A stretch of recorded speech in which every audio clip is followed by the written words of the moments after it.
வர்க்கம் மற்றும் வர்க்கமூலம். இப்போ வர்க்கம்னா என்னென்னு பார்த்துடலாம். ஒரு இயல் எண் எண்ணை மற்றொரு இயல் எண் எம்மை கொண்டு n=m² என்று இருக்குமாறு காண இயலும் எனில் எண்ணானது ஒரு வர்க்க எண் எனப்படும். எடுத்துக்காட்ட பாருங்கள். 49 எப்படி எழுதலாம்? 7² எழுதலாம். அது மாதிரி 100 வந்து 10² எழுதலாம். 256 16² எழுதலாம். இப்போ வர்க்க எண் பண்புகள் பார்க்கலாம்.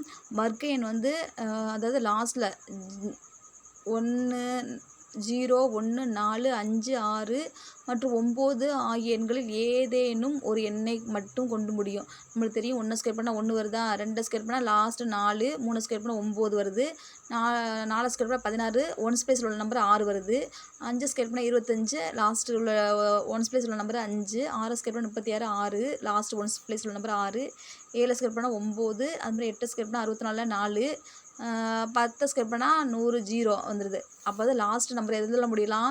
0 1 4 5 6 9 ஆகிய எதில் ஒன்று மட்டும் முடியும். ஒரு எண்ணானது 1 அல்லது 9 முடிஞ்சுன்னா என்ன ஆகும்? 1² பண்ணாலும் 9² பண்ணாலும் லாஸ்ட்டில் என்ன வரும்? 1 முடியும். அது வர்க்கமானது 1 முடியும். அதே மாதிரி 2 அல்லது 8 2 அல்லது 8 முடிஞ்சிச்சுன்னா அது வர்க்கமானது எப்படி முடியும்? 2² பண்ணால் 4, அது மாதிரி 8² பண்ணால் 64 4 4 முடியும். ஒரு எண்ணானது 3 அல்லது 7 முடிந்தால் வந்து அது வர்க்கமானது எப்படி ஆகும்? 3 9 7 49 9, அப்போ 9 முடியும். ஒரு எண்ணானது 4 அல்லது 6 முடிந்தால் அதன் வர்க்கமானது 6 முடியும். இப்போ 4² பண்ணால் என்ன கிடைக்கும்? 6 16. அப்போ 4² பண்ணால் 16, 6² பண்ணால் 36, லாஸ்ட்டில் என்னது? 6 முடியும். அதாவது 4 அல்லது 6 முடிந்தால் வர்க்கமானது 6 முடியும். அடுத்த இதை பாருங்கள், பண்புகளை பாருங்கள். ஒரு எண்ணானது 5 அல்லது 0 முடிந்தால் அது வர்க்கமானது எப்படி இருக்கும்? 5, அதுவும் 5 அல்லது 0 முடியும். இதே மாதிரி லாஸ்ட் ஒரு ப்ராப்பர்ட்டி பாருங்கள். ஒற்றைப்படை எண்களின் வர்க்கமானது எப்போதும் ஒற்றைப்படையாக தான் இருக்கும். அது மாதிரி இரட்டைப்படைகள் எண்ணின் வர்க்கமானது எப்போதும் இரட்டைப்படையாக தான் இருக்கும்.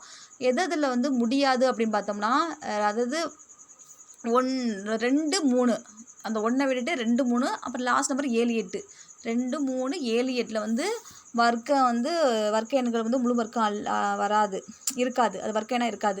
இப்போ வந்து வர்க்க எண்கள் சிறப்பு பண்புகள் பார்ப்போம். 1ஐ தவிர்த்து, அதாவது 1 வரக்கூடாது, ஒரு இயல் எண்ணின் வர்க்கமானது 3 மடங்காகவோ அல்லது 3 மடங்கிற்கு 1 வந்து கூடுதலாகவோ இருக்கும். இப்போ நம்ம 6 எடுத்து வச்சுக்கோங்களேன். அது வந்து எப்படி இருக்குது? 1 3 3 2 3 6 3 மடங்காக இருக்குது. வேறு நம்பர் வந்து சரி 9 வச்சுக்குவோம். 9 பார்த்தோன்னா என்னது? 3 மடங்காக இருக்கா? 1 3 3 2 3 3 9. இப்போ 4 மடங்காக இருக்கான்னு பார்ப்போம். 1 நாங்க 2 நாங்க 8. அவங்க என்ன சொல்லியிருக்காங்க? 4 மடங்காகவும் இல்லாட்டி அதோட 1 கூடுதலாக இருக்கலாம். அப்போ 9 கரெக்டாக இருக்குது. அடுத்தது வந்து ஒரு முழு வர்க்க எண் 3ஆல் வகுக்க கிடைக்கும் மீதியானது 0ஆகவோ அல்லது 1ஆகவே இருக்கும். அதாவது மீதி வந்து 2 வராதுன்னு சொல்கிறாங்க. அடுத்ததில் வந்து ஒரு முழு வர்க்க எண்ணை 4ஆல் வகுக்க கிடைக்கும் போது மீதியானது 0ஆகவோ அல்லது 1ஆகவோ இருக்கும். 2 அல்லது 3 இருக்கக்கூடாது. 3ஆல் வகுக்கணும், 4ஆல் வகுக்கணும். அது வந்து என்னது? அந்த வகுத்தா 0 வரணும், இல்லாட்டி 1 தான் வரணும். அந்த 2 3 வரக்கூடாது அப்படிங்கிறாங்க. அப்படி இருந்தால் அது முழு வர்க்க எண் இல்லை அப்படிங்கிறாங்க.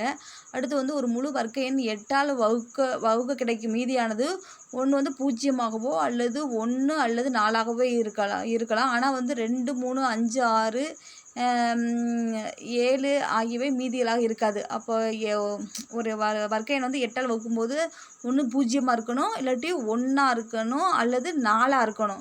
அந்த 2 3 5 6 7 வந்து ஆகியவை மீதியாக இருக்காதுன்னு சொல்கிறாங்க. அதே மாதிரி அடுத்தடுத்த எண்கள் n மற்றும் n+1 ஆகியவற்றின் வர்க்கங்களுக்கு இடையே 2n வர்க்கமற்ற எண்கள் உள்ளன. அதாவது n n+1 வர்க்கங்களுக்கு இடையே வந்து 2n வர்க்கமற்ற எண்கள் உள்ளன அப்படி சொல்கிறாங்க.